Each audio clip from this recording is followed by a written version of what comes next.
भगवान शिव को प्रसन्न करने के लिए 12 वर्ष का पाशुपति व्रत किया।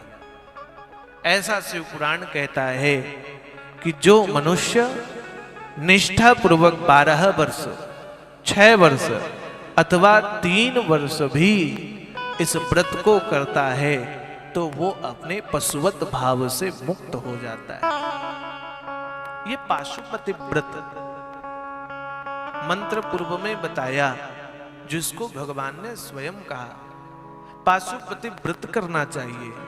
3 वर्ष तो करना ही चाहिए। यद्यपि प्रचलन में आजकल पूज्य महाराज शिहोर वाले महाराज जी तो 5 सोमवार के लिए ही कह देते हैं।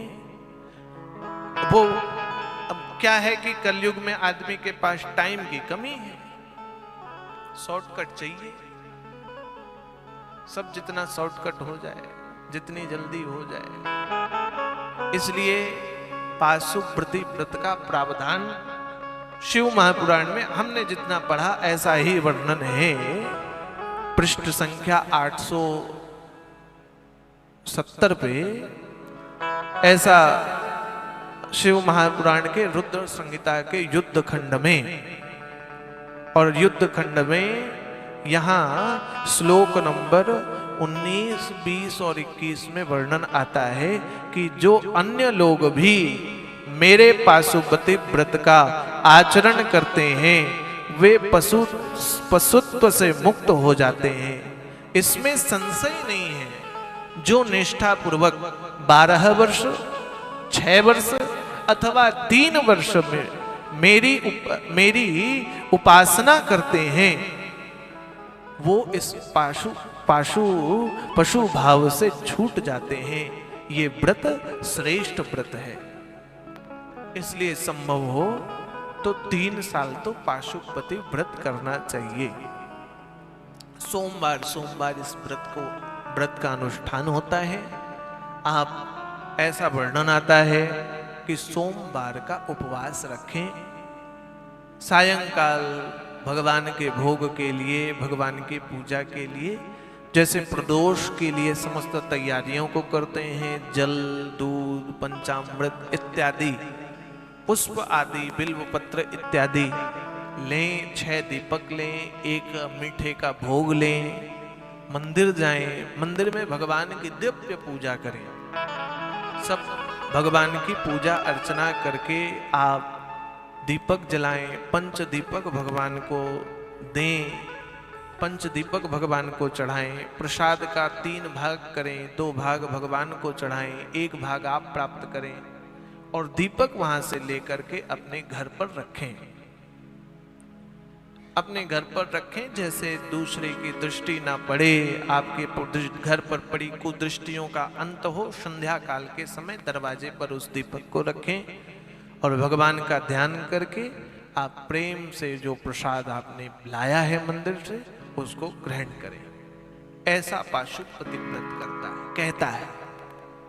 भगवान का भजन करें, कीर्तन करें, मंत्र का जाप करें, ओम नमः शिवाय करें, या अभी देवताओं द्वारा बताया गया, देवों को जो भगवान ने मंत्र दिया, ओम नमः शिवाय, शुभम शुभम कुरु कुरु शिवाय नमः, या तो इन मंत्र का जाप करें। यह श्रेष्ठ 3 दिन पहले कथा में बताया, श्री शिवाय नमस्तुभ्यम, ये भी शिव महापुराण का मंत्र है। भगवान शिव को प्रसन्न करने वाले किसी भी मंत्र का आप जाप करें दिन भर। ऐसा पाशुपति व्रत करने से जीवन में आए कष्ट का निवारण होता है। देवताओं के जीवन का कष्ट जो इससे मुक्ति नहीं हो रही है, 3 बार भगवान के पास चले गए, फिर भी कोई उपाय नहीं हो पाया। और अब देवों ने व्रत किया, भगवान के कहने पर पाशुपति व्रत कहने कर किया, और तब भगवान विश्वकर्मा द्वारा बनाए गए वो अमोघ रथ पर पशुपति के रूप में विराजमान हुए।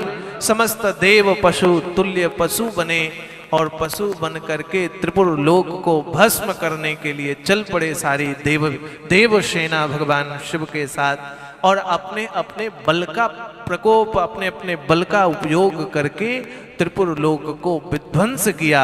और देवाधिदेव महादेव ने अपने सिंह इत्यादि के प्रयोग से तीनों त्रिपुर के राजाओं का अंत किया और देवताओं को उनके लोकों को प्राप्त कराया। ऐसी यह भगवान श्री पशुपतिनाथ की कथा है। आप यहां 12 ज्योतिर्लिंग में केदारनाथ भी देख रहे होंगे, वहां है 5वें नंबर पर। तो आप देखेंगे श्री केदारनाथ जी का जो ज्योतिर्लिंग है वो गोल नहीं है। जो गए हैं उन्होंने प्रत्यक्ष दर्शन किया होगा, और जो नहीं गए हैं अब वो अभी यहां दर्शन करो। भगवान श्री केदारनाथ जी का जो स्थान है, ये 12 ज्योतिर्लिंग आप देख रहे हैं, लेकिन ये 11.5 ही ज्योतिर्लिंग है, 12 नहीं है। ये 11.5 ज्योतिर्लिंग, इन सब का दर्शन करने के बाद भी आपको पशुपतिनाथ दर्शन के लिए जाना ही पड़ेगा काठमांडू। ये आप जान लें। और एक भूल और होती है, वो भी अभी बताते हैं। जब ये युद्ध आरंभ हुआ तो भगवान ने नंदी का रूप धारण किया,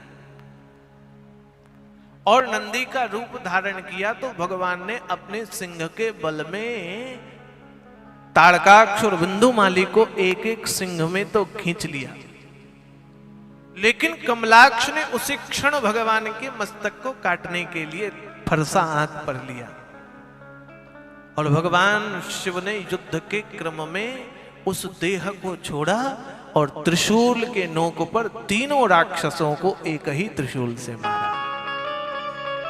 क्योंकि जब तक ये सजग थे, एक ही अस्त्र से इनका वध होना था। ऐसा शिव पुराण कहती है, एक सिंह पर एक को मारा, दूसरे सिंह पर दूसरे को, तो तीसरे ने वध कर दिया। तो वो जैसे ही भगवान पशुपति का मस्तक कटा तो मस्तक जाकर के गिरा काठमांडू में,